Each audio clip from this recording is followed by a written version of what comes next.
Easy. Alright, before I start, just have a look in the description box. I've left a link to a video where Nigel Farage has done a report. Now, whether you like Nigel Farage or not is immaterial, because if you value your local pub and you think that the local pub is a hub of the community, well, I'll tell you now that that video will shock you and will sicken you into the type of dirty tactics that councils are now pulling on pubs when they're having a hard time as it is. So have yourself a watch of that, 7 minutes worth of your time. Okay, now, more so than ever, I would say now that children are taught that if they are inappropriately touched or similar by an adult, to tell the parents, the teacher, the police. And that message seems to be more prevalent than it ever was, I would say now, to tell someone. Well, I'm afraid to say that things have changed, I think, by the look of it, because now that no longer applies.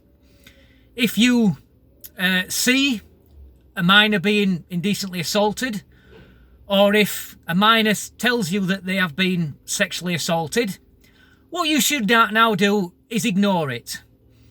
If you happen to see somebody actually witness them, or if your child says that that person over there has just indecently assaulted me, what you should do now is you should just let them just walk on by and let them disappear into the night.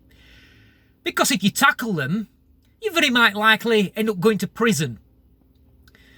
So Tommy Robinson, given 300 hours community service for tackling a nonce who touched up a minor. Now, I'm not allowed to say who that minor is, I don't think, because he's not.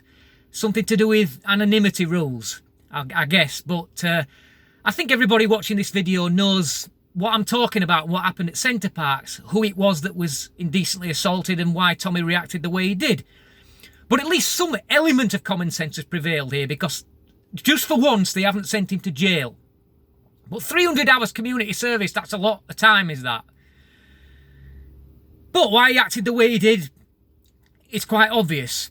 And if you do call the police, well, don't expect anything to happen in a rush, because the police may take several hours to get there. In the meantime, you will be tasked with stopping that person from escaping, and during the inevitable scuffle that would ensue as they make more and more desperate attempts to get away, it might become a little bit more like a fight and that person might end up getting a bloody nose.